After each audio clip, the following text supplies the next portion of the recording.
Assalamualaikum warahmatullahi wabarakatuh. Kita sambung lagi pembelajaran online kita dengan tajuk Qanaah Hiasan Peribadi. Sebelum itu, jangan lupa untuk subscribe channel Tok Lebay dan terima kasih.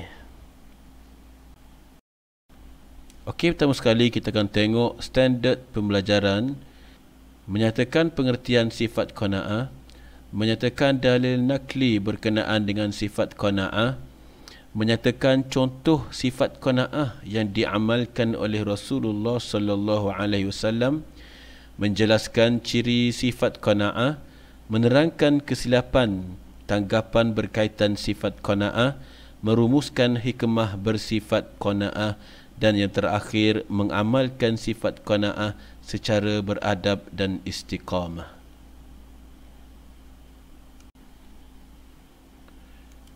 Baiklah, sekarang kita sama-sama tengok buku teks PDF pelajaran 24 Qanaah Hiasan Peribadi.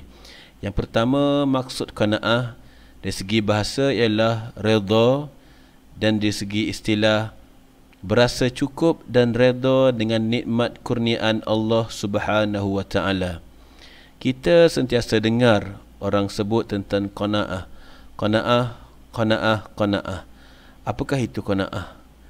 Jadi, dengan maksud qanaah di sini dapat kita fahami bahawasanya kita redha dengan pemberian Allah Subhanahu wa taala, dan dari segi istilah ialah merasakan cukup dan juga ridha dengan nikmat yang Allah Subhanahu wa taala kurniakan kepada kita. Yang seterusnya ialah berkenaan dengan dalil nakli. Abdullah bin Amru radhiyallahu anhu meriwayatkan bahawa Rasulullah sallallahu alaihi wasallam bersabda, "Qad aflaha man aslama wa ruziqa kafafan wa qanna'ahu Allah taala bima atahu." Riwayat Muslim. Maksudnya, sesungguhnya berjayalah orang yang memeluk Islam dan dikurniakan rezeki yang mencukupi, dan Allah Subhanahu wa taala menjadikannya redha dengan nikmat pemberiannya. Yang kedua, Abu Hurairah radhiyallahu anhu meriwayatkan bahawa Rasulullah sallallahu alaihi wasallam, "Laisal ghina an kathratil 'aradi, walakinnal ghina ghinan nafs." Muttafaqun alaih. Maksudnya, kekayaan itu bukanlah dengan banyaknya harta, tetapi kekayaan itu adalah dengan kaya jiwa, hati yang selalu berasa cukup. Jadi jelas pada kita dengan dalil-dalil di atas ini, kita dituntut untuk mempunyai sifat qanaah dalam kehidupan kita. Prisma ilmu daripada Abu Hurairah radhiyallahu anhu bahawa Rasulullah sallallahu alaihi wasallam bersabda yang bermaksud, "Lihatlah orang yang berada di bawah kamu dan jangan melihat orang yang berada di atas kamu, kerana hal itu lebih baik agar kamu tidak memandang rendah nikmat Allah Subhanahu wa taala yang dikurniakan kepada kamu." Riwayat Muslim. Di sini jelas Rasulullah sallallahu alaihi wasallam menyuruh kita untuk melihat kepada orang yang berada di bawah kita, terutamanya dalam kita mengejar cita-cita dunia, mengejar mencari harta yang banyak, mengejar pangkat, jawatan dan kuasa. Perkara itu perlu kita cari, tetapi kita tidak boleh berbangga-bangga dan sentiasa melihat kepada orang yang atas. Contohnya, kita melihat orang menggunakan kenderaan. Selalunya kita melihat orang yang sentiasa memakai kereta yang lebih mewah daripada kita, tetapi kita tidak pernah memandang orang yang memakai kenderaan yang lebih rendah daripada kita. Di sini maksudnya, saya ingin nyatakan bahawasanya kita perlu ada sikap redha. Redha dengan kurniaan Allah Subhanahu wa taala. Jangan sampai kita mengejar dunia sehingga kita tinggalkan ibadat, solat kita, zikir kita kepada Allah Subhanahu wa taala. Andai kita mampu untuk kekalkan momentum ibadah kita kepada Allah Subhanahu wa taala dan kita mencari harta, kerana kita ingin membantu umat Islam, silakan. Seterusnya ialah contoh sifat qanaah Rasulullah sallallahu alaihi wasallam. Contoh yang pertama, Sayyidina Umar bin Al-Khattab radhiyallahu anhu pernah menemui Nabi sallallahu alaihi wasallam ketika baginda sedang berbaring di atas tikar daun tanpa beralaskan apa-apa hingga berbekas badan baginda. Sayyidina Umar radhiyallahu anhu menangis melihat keadaan Rasulullah sallallahu alaihi wasallam. Nabi sallallahu alaihi wasallam bertanya, "Mengapa kamu menangis wahai Ibnul Khattab?" "Wahai Rasulullah, Kisra dan Kaisar menetap di istana mereka yang megah. Adakah begini keadaanmu wahai Rasulullah?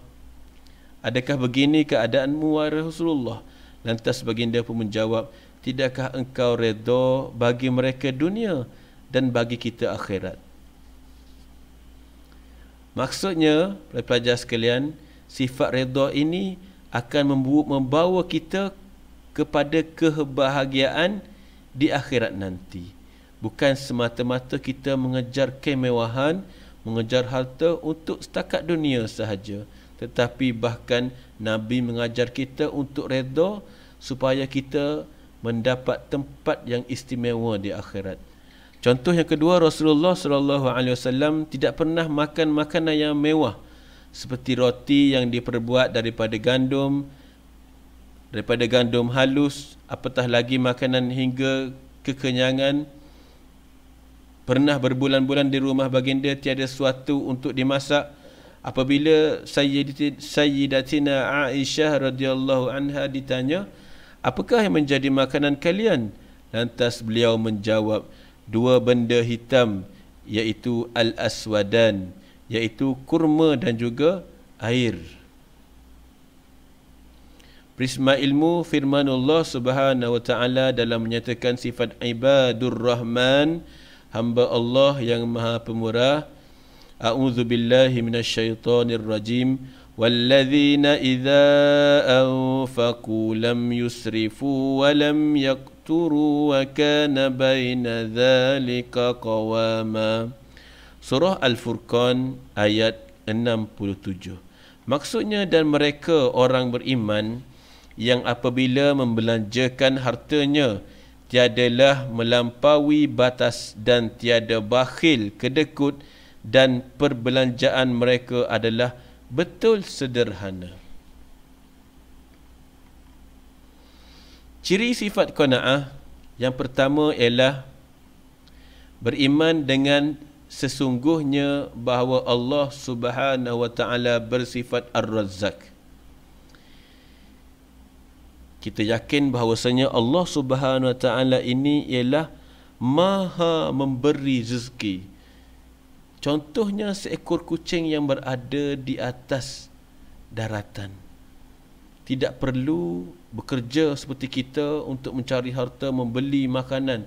Tetapi Allah Ta'ala menyediakan ikan yang berada di laut boleh dimakan oleh kucing di atas daratan tanpa kucing tersebut berenang.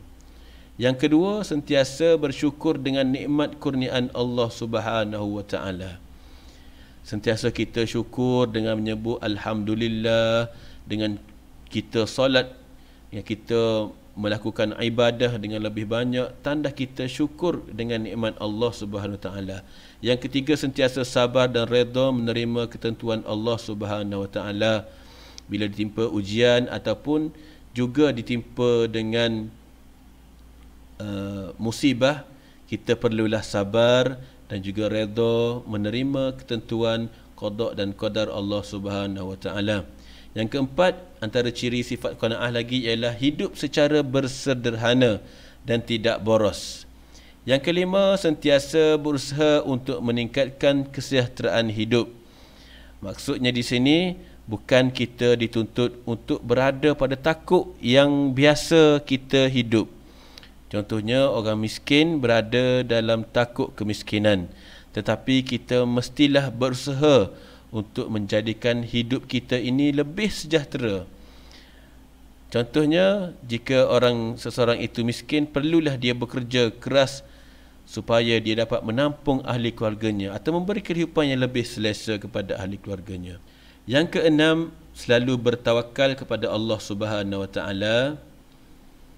Yang ketujuh, tidak iri hati terhadap nikmat yang dimiliki oleh orang lain. Dua perkara yang sentiasa berlaku dalam kehidupan kita ialah iri hati dan juga hasad dengki. Iaitu hasad dengki, kita tidak mahu seseorang itu berjaya seperti mana kita tidak berjaya. Iri hati pula ialah kita sanggup melihat rakan kita atau jiran kita, sahabat kita terkena bala oleh sebab kejayaan mereka atau nikmat mereka ditarik. Kita lebih gemar mereka terkena bala ataupun tidak berjaya. Prisma ilmu qanaah Rasulullah sallallahu alaihi wasallam. Yang pertama, baginda mampu menjadi kaya tetapi baginda tidak mahu. Yang kedua, baginda sentiasa mendidik anggota keluarga baginda agar bersifat qanaah. Yang ketiga, baginda sentiasa mengutamakan kepentingan orang lain berbanding dengan diri dan keluarga baginda. Salah faham tentang sifat qanaah. Yang pertama, tidak berderma atau bersedekah dengan alasan belum menjadi kaya. Padahal kita dituntut untuk sentiasa memberi derma dan juga bersedekah. Dalam teknik perniagaan, kita diajar untuk bersedekah supaya Allah Ta'ala melimpahkan lagi harta kepada kita. Jadi itu satu tanggapan yang salah tentang sifat qanaah. Yang kedua, malas berusaha untuk meningkatkan kesejahteraan hidup dengan alasan sudah suratan takdir. Seperti mana yang telah Ustaz nyatakan tadi, bahawasanya kita perlu berusaha untuk mencari kehidupan yang lebih baik. Jika hari ini kita hanya memakai basikal, kita perlu berusaha untuk mendapatkan motosikal ataupun kenderaan yang lebih selesa untuk ahli keluarga. Yang ketiga, tidak berusaha memberikan sumbangan kepada negara. Sebaliknya, memikirkan tentang sumbangan negara terhadap kita sahaja. Ini ialah tanggapan yang salah tentang sifat qanaah. Prisma ilmu daripada Al-Mustawrid bin Shaddad bahawa Rasulullah sallallahu alaihi wasallam bersabda, "Wallahu mad dunya wallahu mad dunya fil akhirati illa mithlu ma yaj'alu ahadukum isba'ahu hadhihi fil yammi falyanzur bima yarji'." Rawahul Muslim. Maksudnya, demi Allah, dunia itu jika dibanding dengan akhirat tidak lain hanyalah seperti seorang mencelupkan jarinya ke dalam lautan, maka lihatlah apa yang berbekas di jarinya ketika ia diangkat. Di sini ingin dinyatakan bahawa dunia itu hanyalah singkat sahaja. Tetapi kita boleh juga berusaha untuk kehidupan yang lebih baik tanpa kita melanggari syariat-syariat yang ditetapkan oleh Islam. Hikmah bersifat qanaah yang pertama ialah kehidupan menjadi tenang dan tenteram. Al-Imam Ghazali berkata, orang yang paling banyak berduka ialah yang ditimpa penyakit dengki, dan yang paling tenang kehidupannya ialah mereka yang memiliki sifat qanaah. Dipetik daripada kitab Ihya Ulumuddin. Yang kedua, kemuliaan diri terpelihara dengan sifat qanaah ini. Malaikat Jibril alaihissalam pernah berkata, "Wahai Muhammad, kehormatan seseorang mukmin terletak pada solat malam dan kemuliaannya terletak pada ketidakkebergantungannya kepada manusia." Al-Mustadrak lil Hakim, hadis sahih. Yang ketiga, memupuk sifat sabar dan syukur. Rasulullah sallallahu alaihi wasallam pernah berpesan kepada Abu Hurairah radhiyallahu anhu yang bermaksud, "Wahai Abu Hurairah, jadilah orang yang wara', maka engkau akan menjadi sebaik-baik ahli ibadah. Jadilah orang yang qanaah, maka engkau akan menjadi orang yang paling bersyukur." Sunan Ibnu Majah. Amalkan doa berikut. Allahumma qanni'ni bima razaqtani wa barik li fih wa akhluf ala kulli ghaibatin li bi khair. Maksudnya, ya Allah, jadikanlah aku berasa qanaah, iaitu cukup dan redha terhadap apa yang telah engkau rezekikan kepadaku, dan berkatilah rezekiku dan gantikanlah semua yang hilang dengan yang lebih baik. Yang keempat, antara hikmah sifat qanaah, kasih sayang sesama anggota masyarakat menjadi erat. Orang yang bersifat qanaah akan memiliki rasa tanggungjawab terhadap masyarakat. Kepentingan masyarakat akan didahulukan mengatasi kepentingan peribadinya. Kerana sifat qanaah tadi, Anas bin Malik meriwayatkan bahawa Rasulullah SAW bersabda yang bermaksud, tidak sempurna iman seseorang kamu sehinggalah dia mengasihi saudaranya sebagaimana dia mengasihi dirinya sendiri.